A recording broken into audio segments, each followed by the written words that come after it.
কলকাতার একটা হাইকোর্টের উকিল মুসলমানদের, সে দেখছি আমাকে নিয়ে ভিডিও বানিয়েছে। একে জেলে ভরা দরকার, এখনো সরকার বাইরে রেখেছে। তো আমি তার পরিবারকে বলবো, কলকাতায় ভালো যদি কোনো ব্রেনের ডাক্তার থাকে একে দেখাও, আর যদি না থাকে আমার বর্ধমানে ওম প্রকাশ ওপি সিং এখন সব থেকে বড় ব্রেনের ডাক্তার, তো ওই উকিলকে নিয়ে বর্ধমানে পাঠাও, আমি খরচা করে দেখিয়ে দেব, নাহলে পরবর্তীতে ই হারামখোর গু খেতে পারে। আমি বুঝতে পারলাম যে নিশ্চয়ই গোবরখোর আর মুতখোর হবে। अरे আমাদিকে বলছে ये मुसलमान गोश्तखोर है, ये तो अल्लाह का करम है, हम गोबरखोर और मूतखोर नहीं है। নাজিয়া ইলাই খান, তুমি যে ভাষাগুলো ইউজ করছো সাবধান করছি। আর আমি রাজ্য সরকারকে বলবো, আপনারা মনে করেন না এই বিজেপি নেত্রী মাথায় তিলক লাগিয়ে মুসলমানের নাম নিয়েছে, নাম রেখেছে মুসলমান, আর ইসলামের বিরুদ্ধে আর রাসূলের বিরুদ্ধে বলবে আর মুসলমান চুপ করে বসে থাকবে। যেদিনে আমরা কলকাতায় নামবো, যেদিন এই মৌলবী শওকতের বেটা যেদিনে আওয়াজ তুলবে আর কলকাতায় দাঁড়াবো, সরকারকে পর্যন্ত কাঁপিয়ে দেবো, তাকে 2 ঘন্টার মধ্যে দেশ ছাড়া করবো ইনশাআল্লাহ। কি করে ভাবতে পারে গুস্তাকে রসুল मोहम्मद सुअर। अरे हरामेर औलाद नाजिया इलाही खान, तुम हराम की औलाद हो। अगर हिम्मत है तो तुम मीडिया वालों को बोलो हमारे सामने बैठने के लिए, हम प्रूफ कर देंगे कि तू हराम की औलाद है। और ये नहीं प्रूफ कर पाया तो मैं हिंदुस्तान के अंदर तकरीर नहीं करूंगा इंशाअल्लाह। बड़ी दुख की बात है, बड़ो कष्टेर विषय, प्रतिनियत খারাপ কথা বলছে ইসলামকে নিয়ে, মুসলমানকে নিয়ে। আপনারা দেখতে পান না ফেসবুকে ইউটিউবে কিভাবে এই মেয়েটা কথা বলছে, আর মনে করছে যে এই মৌলবীরা কিছু করতে পারবে না, মুসলমান জেগে আছে। তুমি মনে রাখো, যেদিনে রাস্তায় নামবো তোমাকে এই বাংলায় থাকতে দেবো না, তোমার বিহারে বাড়ি, বিহারে পাঠাবো তোমাকে, বাংলার মাটিতে তোমাকে টিকতে দেবো না। বড় কষ্টের বিষয়, এইগুলো জেনে রেখে দিবেন। নাজিয়া ইলাহি খানকে বলবো, আরে হারামের আওলাদ, ইসলাম রসুল যদি খারাপ হতো, ইসলাম যদি এতই খারাপ, তাকিয়ে দেখ পৃথিবীর শ্রেষ্ঠ ব্রেক ড্যান্সার মাইকেল জ্যাকসন কি দেখে ইসলাম কবুল করলো, জোরে বলুন সুবহানাল্লাহ। পৃথিবীর শ্রেষ্ঠ বক্সিং ফাইটার মাহমুদ আলী আল্লাহ রসুলের আখলাক থেকে ইসলাম কবুল করেছে। মোহাম্মদ ইউসুফ ইউহানা, আজকে ইউসুফ ইউহানা থেকে মোহাম্মদ ইউসুফ হয়ে গেল, ক্রিকেটার ইসলাম কবুল করেছে। এদের আখলাক আর চরিত্রকে জিজ্ঞেস করো এরা কি দেখে ইসলাম কবুল করেছে। আমি বলে যাচ্ছি, একটা মৌলবীর মুখ থেকে শুনিয়ে দেন কেউ রামের বিরুদ্ধে কোনো খারাপ কথা বলেছে? বলেছে আজ পর্যন্ত? বলেনি। একটা প্রুফ দেখাও, আর আমি মুসলমানকে নিষেধ করে যাব, কারো ধর্মকে গালি দিও না, এটা রাসূল সাল্লাল্লাহু আলাইহি সাল্লামের হাদিস। কারো দেবদেবীকে গালি দিও না, কারো ধর্মকে গালি দিও না, সে তোমার আল্লাহকে গালি দিবে। আর এই হারামখোরের আওলাদরা 24 ঘন্টা ইসলামের বিরুদ্ধে গালি দিচ্ছে। তবে একটা কথা বলে দিই, যে জিনিসের চর্চা বেশি সেই জিনিসের দাম বেশি, জোরে বলুন সুবহানাল্লাহ। পৃথিবীতে এখন সব থেকে বেশি চর্চা কার? কার? দাড়ি টুপি, ইসলাম, হাদিস, কোরআন, মাদ্রাসা, মসজিদের। আসামের মুখ্যমন্ত্রী হিমন্ত বিশ্ব শর্মাজি একটা ভিডিও স্কিপ দেখলাম, তিনি বলছেন ইসলাম खत्म हो जानी चाहिए, इस्लाम करुणा की तरह खत्म हो जानी चाहिए।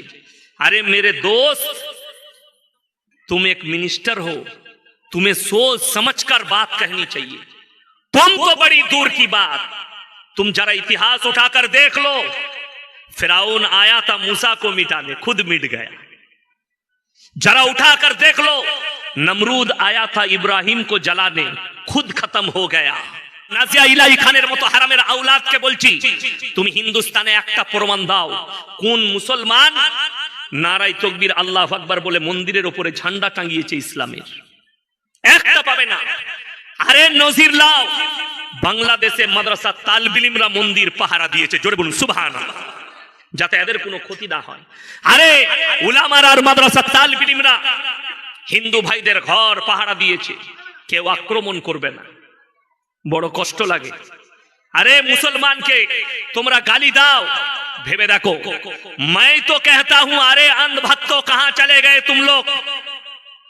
तिरुपति मंदिर में जो लड्डू बटा जाता है, लैब के अंदर पकड़ा गया, उसके अंदर गाय का चर्बी लगाया गया, सुअर का चर्बी लगाया गया, मछली का तेल इस्तेमाल किया गया, उस घी के अंदर अभी अगर ये कंपनी कोई मुसलमान का होता तो अभी तो पाकिस्तान बांग्लादेश कहां कहां जोड़ जाते इनके साथ কতগুলো যোগ আসতো তা ঠিক নাই কিন্তু কোম্পানিটা হচ্ছে একজন অমুসলিম ভাই হিন্দু ভাই আরে মুসলমানরা গরু খেলে গো হত্যা পৃথিবীর 2 নম্বর স্থানে আছে কে 2 নম্বর স্থানে কে আছে ভারত গরুর গোশ এক্সপোর্টে বিদেশে যেগুলো এক্সপোর্ট করা হয় 2 নম্বরে ভারত নাম্বার 1 ব্রাজিল নাম্বার 1 কে বললাম ব্রাজিল নাম্বার 2 ভারত ভারতে 7টা কোম্পানি আছে ফ্যাক্টরি আছে তার মধ্যে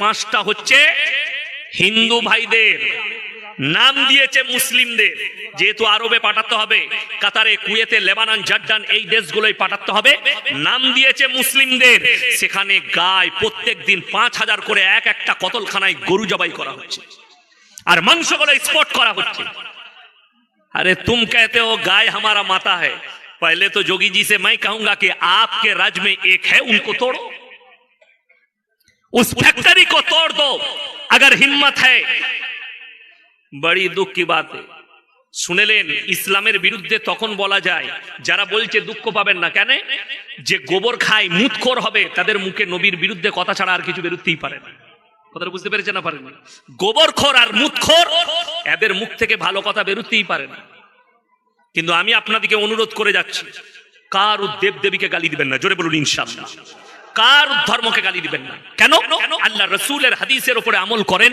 রাসূল বলেছেন তোমরা মুমিন ততক্ষণ হতে পারবে না যতক্ষণ পর্যন্ত তোমার কাছ থেকে তোমার প্রতিবেশী সুরক্ষিত নয় এটা হচ্ছে আল্লাহ রাসূলের হাদিস আপনার প্রতিবেশীতে কে বাস করছে দেখো না এই যে বন্যা হয়েছে না হয়নি আপনি যদি বন্যা দুর্গত এলাকায় ত্রাণ নিয়ে যান আপনি দেখেন না কে বসবাস করছে হিন্দু হোক দলিত হোক আদিবাসী হোক খ্রিস্টান হোক সে যদি বস্ত্রহীন হয় বস্ত্র দাও বিপদে পড়লে পাশে দাঁড়াও কিন্তু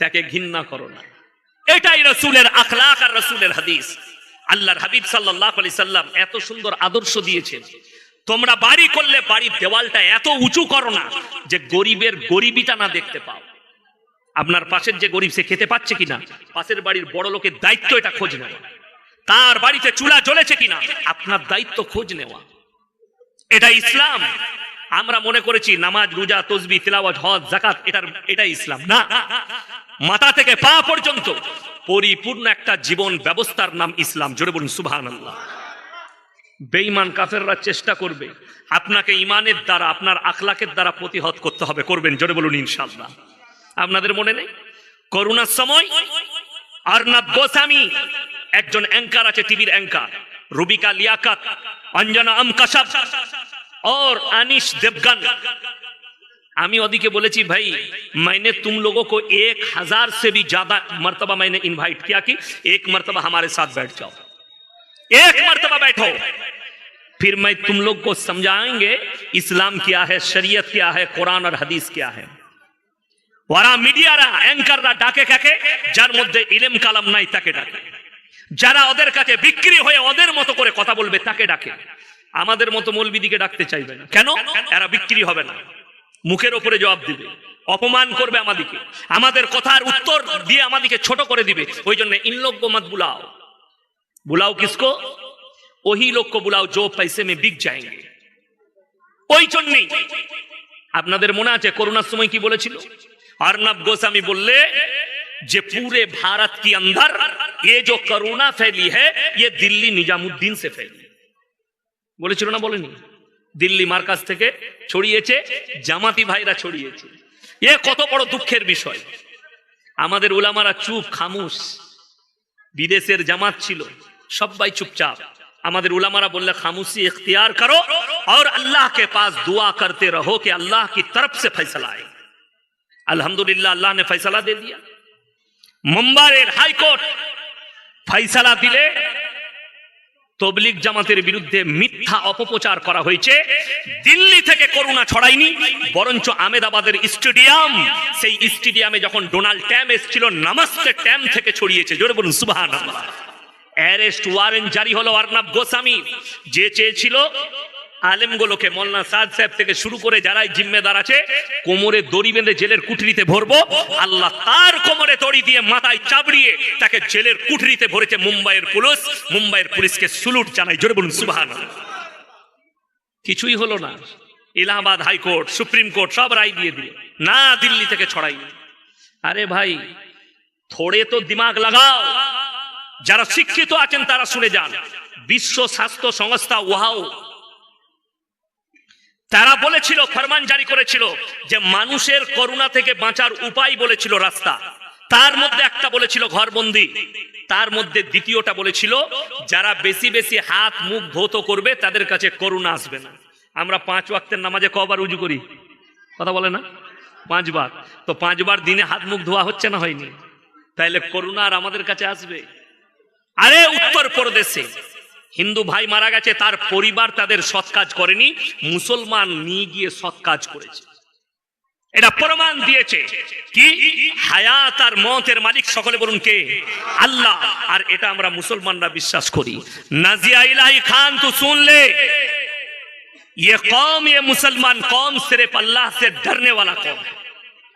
दुनिया के किसी ताकत से हम नहीं डरते, दुनिया के कोई बादशाह से हम नहीं डरते।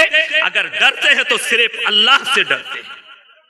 हाँ, हम हमारे देश के जो मंत्री है हम उनको रिस्पेक्ट करते हैं। रिस्पेक्ट माने सम्मान करी। राज्य मुख्यमंत्री के सम्मान करब, भय किन्तु खाई ना। देशेर प्रधानमंत्री के रिस्पेक्ट करब, भय किन्तु खाई ना। और यदि केउ भय देखाय এই রকম মৌলবীদিকে জেলের কুঠরিতে ভরে দাও। আল্লাহর কসম করে বলছি আমাদের আকাবিররা জেলের কুঠরি ভরেই দিয়েছে কিন্তু নিজের ঈমানকে বিক্রি করেনি। আমরা হচ্ছি সেই আকাবিরদের ওয়ারিস আর রাসূলের ওয়ারিস। আল্লাহর নবী সাহাবীদের কোমরের তলায় আগুন দিয়েছে, সাহাবীরা মাথা নত করেনি। আর আল্লাহর নবী বলেছেন আল উলামা ওয়ারাসাতুল আম্বিয়া। আমরা কি করে মাথা নত করব বেঈমান কাফেরের কাছে? আল্লাহ কি কসম, আল্লাহ রসুল আল্লাহর হাবিব সাল্লাল্লাহু আলাইহি সাল্লাম কাবা ঘরে কোরআন পড়ছেন। কোথায় বললাম? কাবা ঘরে। আজকে তো পৃথিবীতে 250 কোটি মুসলমান, তখন মুষ্টি কত 20টা 30টা 40টা মুসলমান মক্কায়। আল্লাহর হাবিব কোরআন পড়ছেন কাবা ঘরে। বেঈমান কাফেররা বাইরে তাবলীগ শুরু করেছে কিসে? ওয়াকালাল্লাযীনা কাফারু লা তাসমাউ লিহাযাল কুরআন ওয়ালগাউ ফীহি লাআল্লাকুম তাগলিবুন। হে লোকেরা শোনো, নবী যে কোরআন আবৃত্তি করে সে কোরআন তোমরা শ্রবণ করো না, হাততালি মারবে আর কানেতে আঙ্গুল দাও। আল্লাহর কসম, তারপরও ইসলামকে রুখতে পারেনি, পৃথিবীতে ছড়িয়েছে। জোরে বলুন সুবহানাল্লাহ। আল্লাহ রাসূল সাল্লাল্লাহু আলাইহি সাল্লামের আখলাক আর চরিত্রের দ্বারা ছড়িয়েছে। ইব্রাহিম নবী কোরআনে আছে কিয়ামতের দিন আল্লাহর কাছে আবেদন করে বসবেন, আল্লাহ আমি আমার আব্বার জন্য কিছু আবেদন করতে চাই। আল্লাহ তাআলা বলবেন হে আমার ইব্রাহিম, তুমি সেদিনের কথা ভাবো যেদিনে তোমাকে নমরুদ আগুনে নিক্ষেপ করেছে। তোমার আব্বার চেহারাটা কোন দিকে ছিল? ইব্রাহিম নবীর বাপের চোখে পানি, ইব্রাহিম নবীর চোখে পানি। আগুনে নিক্ষেপ করবে। ইব্রাহিম নবী নিজের বাপকে দাওয়াত দিয়েছিলেন। ইজ ক্বালা লিআবিহি ইয়া আবাতি লিমা তা'বুদু মা লা ইয়াসমাউ ওয়া লা ইউবসিরু ওয়া লা ইউগনি আনকা শাইয়্যা। হে আমার আব্বাজান, আপনি কার উপাসনা করতে লেগেছেন? হাত পা নাড়তে পারে না, কথা বলতে পারে না, নিজস্ব কোনো হাত পা নাড়ার যোগ্যতা নাই। আপনি শয়তানের রাস্তা ছেড়ে আল্লাহর রাস্তা ধরুন, আমার উপরে ঈমান আনুন, আল্লাহকে বিশ্বাস করুন, আমার উপরে কলমা পড়লেন। इब्राहिम नबीर बाप बोले हमारे माबूदों के बारे में अगर और कुछ कहा तो तुमको पत्थर से मर्डर कर दिया जाएगा। इब्राहिम नबी खामोश हो गए। आगुने निक्षेप करा हबे। इब्राहिम नबीर चोखे पानी।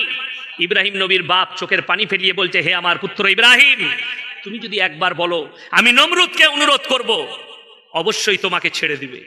इब्राहिम नबी बोललेन आल्लाहर कसम करे बोलছি हे आमार अब्बा, আমি এই নমরুদের আগুনের ভয়ে কাঁদিনি, আমি আল্লাহর ভয়ে কাঁদছি কিয়ামতের দিনে আল্লাহ আপনার সঙ্গে কি আচরণ করবে।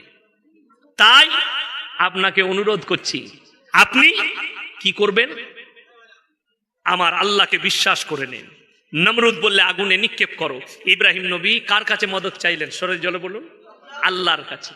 আমাদের ছেলে না হলে কোথায় যায়? তাবিজওয়ালার কাছে।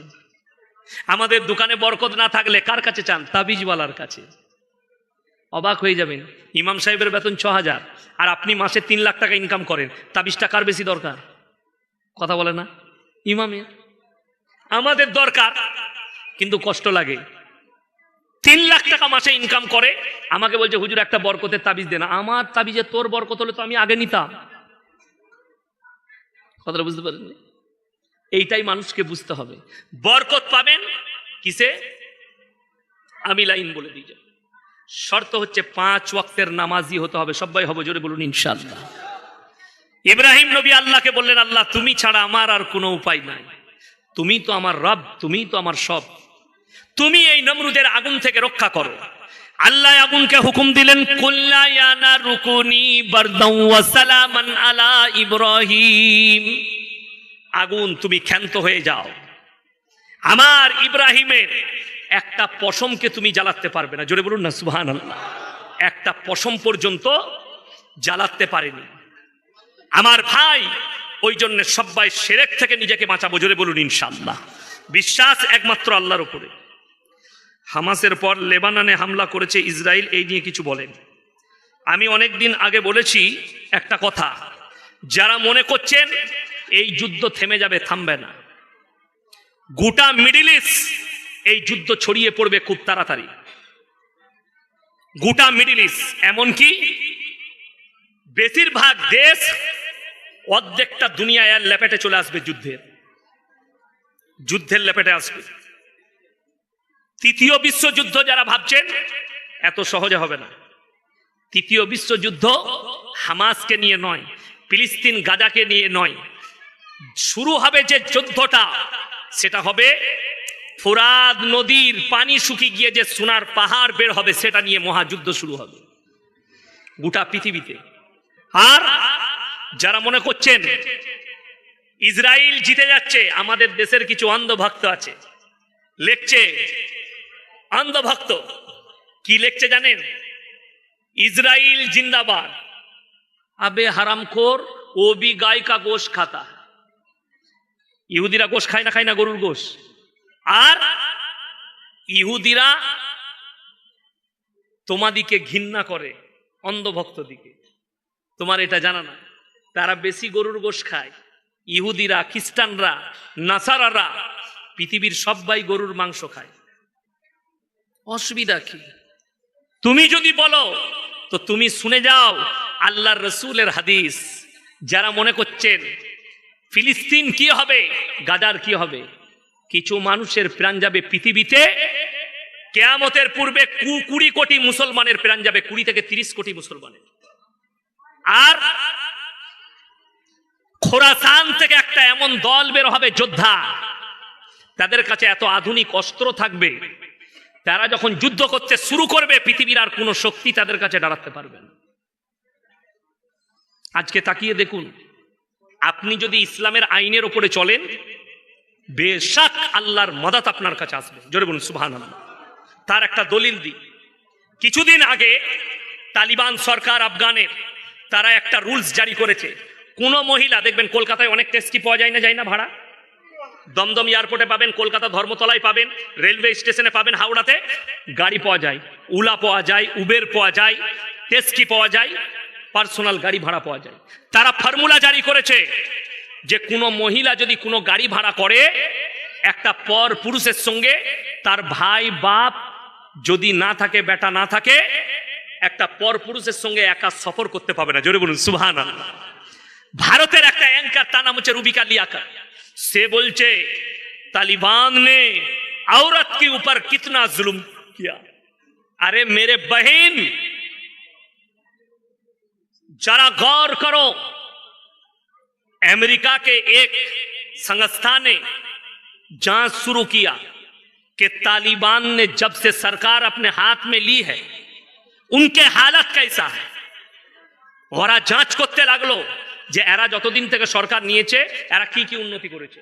নাম্বার 1 ধর্ষণ, সেটা এসছে 0-তে। জোরে বলুন সুবহানাল্লাহ। নাম্বার 2 চুরি এসছে 0-তে। নাম্বার 3 কারাপশন এসছে 0-তে। নাম্বার 4 ঘুষ এসছে জিরোতে, নাম্বার 5 পর্দা এসছে 100%-এর মধ্যে 100%। জোরে বলুন সুবহানাল্লাহ। হে রুবি का लियाकत, যারা কলকাতা মে আকে দেখ, একটা মেডিকেল কলেজের ভেতরে একটা মেয়েকে ধর্ষণ করে হত্যা করা হয়েছে, হয়েছে না হয়নি? সিবিআই যাঞ্চ করছে, কে বিচার করছে জানি না, কিন্তু আমার আল্লাহ দেখেছেন। দেখেছেন না দেখেননি? কিয়ামতের দিনে আমার আল্লাহ বিচার করবেন, ছাড়বেন না, পাকড়াও হবে কিয়ামতের দিনে যারা এই কাজ করেছে। কিন্তু দুঃখের বিষয়, 1 সপ্তাহ আগেকার ঘটনা, আপনারা পেপার খুললে, মোবাইল খুললে পাবেন। আমাদের বর্ধমান জেলায় কেতুগ্রাম থানা, কাটুয়ার কাছে একটা বাসের মধ্যে বাচ্চা মেয়ে, 13 বছরের মেয়ে বাড়ি যাচ্ছে, টিউশন পড়ে না হলে স্কুল থেকে। তাকে একটা ছেলে ডিস্টার্ব করে প্রত্যেকদিন। তো তাকে বলেছে আমাকে ভালোবাসতে হবে। মেয়েটা অস্বীকার করেছে যে তোমাকে আমি কোনো মতে আমি এসব কাজ করতে পারবো না। ছেলেটাও মুসলিম, মেয়েটাও মুসলিম। ছেলেটা পকেট থেকে ছুরি বার করে তার গলাটা কেটে দিয়েছে। ভাবতে পারে কতটা হিংস্র। আল্লাহ রসুলের হাদিস, কিয়ামতের পূর্বে মানুষ হবে হিংস্র পশুর থেকেও খারাপ। কোনো দয়া ময়া কিচ্ছু থাকবে না, মানুষ এত খারাপ হবে। এই ছেলেটার জন্য যদি কোরআনের আইন জিজ্ঞেস করেন, কোন রকমের কোর্টেতে কোনো বিচার নয়। এই যখন প্রকাশ্যে হত্যা করেছে, একে রাজপথে দাঁড় করিয়ে মুন্ডু ছেদ করে দাও। যদি কোনো ধর্ষণকারী ধরা পড়ে, তাকে রাজপথে দাঁড় করিয়ে তার মুন্ডু ছেদ করতে হবে, যেন পৃথিবীর এবং সেই দেশের সব নাগরিক দেখে। কোনো ছেলে মেয়ে, বিবাহিত মহিলা আর বিবাহিত যুবক যদি পরকিয়া করে, তার বিচার হচ্ছে অর্ধেকটা পুঁতে দিয়ে পাথর মেরে হত্যা করে দাও। এটা ইসলামের আইন। কেউ যদি চুরি করে, তার হাত দুটো কেটে দাও। কিন্তু দুঃখ কি জানেন, আমাদের দেশে কেউ যদি দোকানে 10 টাকা চুরি করে, তাকে গাছে বেঁধে পিটায়। আর কেউ যদি 10 কোটি চুরি করে, তাকে চেয়ার ছেড়ে দিয়ে গলায় মালা পরায়। ঠিক বললাম না ভুল বললাম? এটাই হচ্ছে কষ্টের, দুঃখের। চোরকে আমাদের দেশে মালা পরানো হয়, আর একটা গরিব মানুষ পেটের দায়ে 10 টাকা চুরি করেছে, তাকে পিটানো হয়। দুঃখের বিষয়। আপনি শিক্ষার কথা বলছেন, আমি আপনাদেরকে একটা হাদিস শোনাই, মুসান্নাব ইবনে আবু শাইবার হাদিস। আল্লাহর হাবিব বললেন, কিয়ামতের পূর্বে গোটা পৃথিবীর মসজিদগুলো মুসল্লিতে ভরে যাবে। জোরে বলুন না সুবহানাল্লাহ। কিন্তু সাহাবীরা বললেন, ইয়া রাসূলুল্লাহ, সেই মুসল্লিগুলো কেমন? আল্লাহর হাবিব বললেন, তারা হবে সুদখোর মুসল্লি। সুদ খাবে, বড় বড় অট্টালিকা বাড়ি বানাবে, হারাম খাবে, আর তারা মসজিদে এসে মাথা ঠুকবে। তাদের ইমানদার তখন আর কেউ কি খুঁজে পাওয়া যাবে না। এটা মুসান্নাব ইবনে আবু শাইবার রাসূলের হাদিস। আপনার চোখ দিয়ে পানি আসা দরকার। আজকে সেই দিন আমরা অতিক্রম করতে চলেছি। আমাদের দেশে মসজিদে, মাদ্রাসায়, জলসায় সম্মান সেই ব্যক্তি পায়, হারামের হোক, সুদের হোক, টাকা বেশি আছে ওই সম্মান বেশি পায়। যার কাছে হালালের টাকা আছে সেই লোক সম্মান পায় না, যেহেতু তার কাছে কোটি টাকা নাই। যে লোক হালাল খায়, সম্মান নাই। আপনি পশ্চিমবাংলার মসজিদে গুলো যাচাই করুন। এটা দক্ষিণ 24 পরগনা, দক্ষিণ 24 পরগনা, গোটা 24 পরগনায় দক্ষিণ উত্তর যদি 1000 মসজিদ হয়, যদি কোনো মাদ্রাসাওয়ালা আমাকে প্রমাণ দিতে পারে যে অমুক গ্রাম থেকে মসজিদ কমিটি এসেছিল, গ্রাম কমিটি এসে বলেছে, হুজুর লিখে দেন তো ইসলামে মসজিদের মাদ্রাসা সেক্রেটারি ক্যাশিয়ার হতে গেলে কি কি শর্ত লাগবে। আমি মৌলভী শওকতের বেটা বলে গেলাম, 1000 মসজিদ যদি দুটো 24 পরগনায় থাকে, 950টা মসজিদের সেক্রেটারির নামটা ঢেড়া কাটা পড়বে। ঠিক বললাম না ভুল বললাম? হ্যাঁ। কেন বলছি জানেন? এই জন্যই আমাদের দেশে সুদ খেয়ে বড় লোক হয়েছে বলে টাকা আছে, ওকে মসজিদের মতোয়াল্লি করে দে। লোকের মেরে নিয়ে বড় লোক হয়েছে বলে ওকেই মসজিদের সেক্রেটারি করে দে। তার ঈমান কেমন, তার চালচলন কেমন? আর ইসলামী শরীয়তে ইমামের অবর্তমানে নাম্বার 1 শর্ত সেক্রেটারির জন্য, ইমামের অবর্তমানে নামাজ পড়াবার যোগ্যতা থাকতে হবে। নাম্বার 2, তাকে আমানতদার হতে হবে। নাম্বার 3, তাকে নামাজি মুসল্লি দিনদার হতে হবে। বর্তমানে কষ্টের বিষয়, আমার বর্ধমান জেলায় একটা